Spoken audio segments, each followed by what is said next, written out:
Hello, I'm sorry that it took me so long to make another video. I tried to make one the other night and something going on weird with my volume, but I have stories every day. So what I was trying to say the other night is that I went into Walgreens and I went to get some dishwashing liquid. And it's all behind the counter now. Excuse my mouth, I just brushed my teeth and stuff. Um it's all behind the counter now.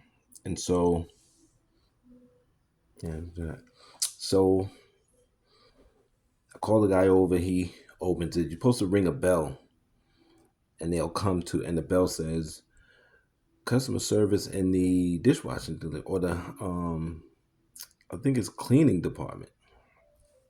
But I saw him in the aisle helping someone else, so he came over. And I said, "Hey, do I can take this to the front or do you?" He said, "Yeah, you could take it. I only take the expensive items to the front." So this is what it's come to. Um, People are so desperate, and stores they're taking things from stores, so they have to lock everything behind the case. Now I laugh at this because, for one, when we really get to that point where we realize that there's no real reason that we're suffering and going without, and people are already doing the smash and grab thing, but smash and grab is not going to protect these little plastic cases, these little glass cases. Um, and we're going to get to that point if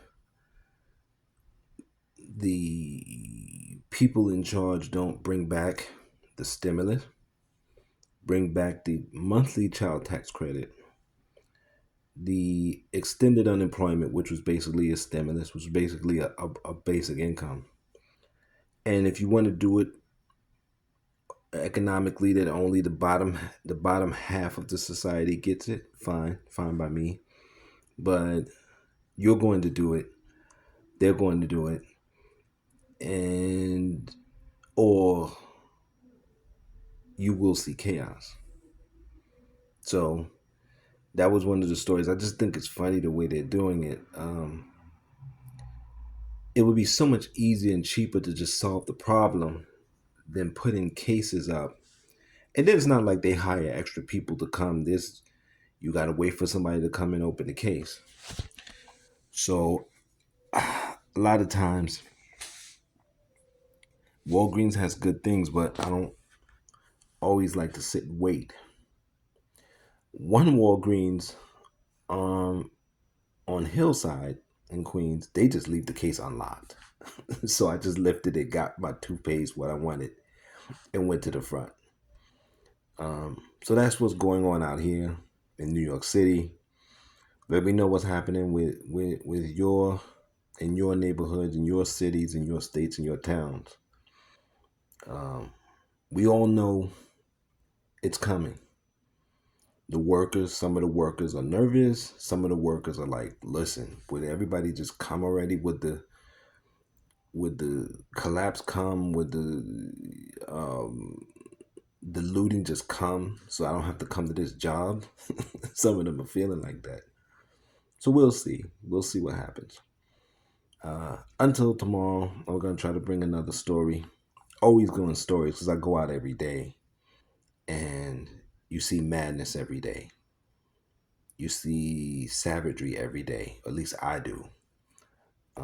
Every city doesn't see it, so you might not notice in your part, or maybe you just if you drive a lot everywhere you go, you might not see it.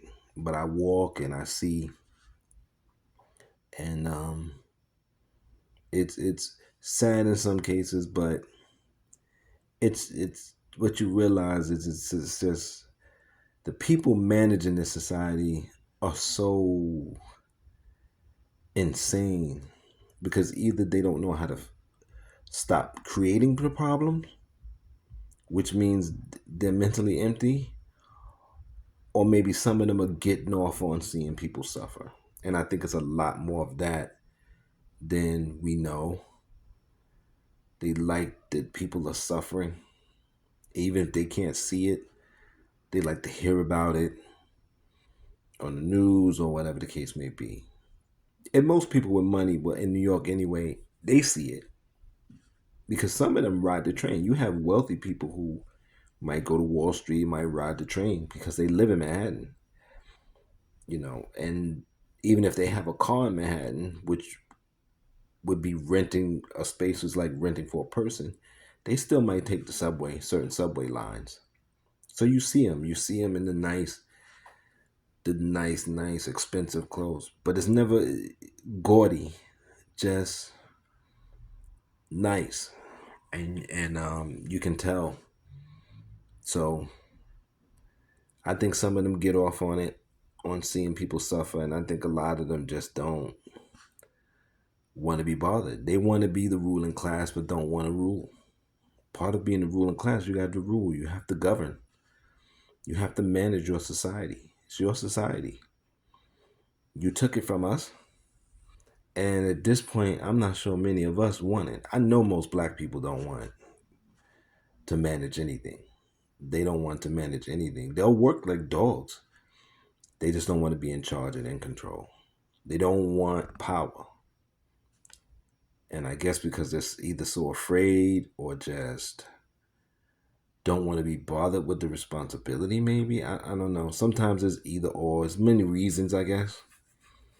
But I hope that they come out of that in my lifetime. I don't know if they will, but I hope they do. All right, I'm rambling on. Listen, I'll be back tomorrow with another story. Hey, patreon.com/Connerson Center, etsy.com/shop/Connerson Center. Got a lot of good stuff there. I produce all kinds of things: movie scripts, album lyrics, courses, and books. So check it out. And be safe and take care of yourself.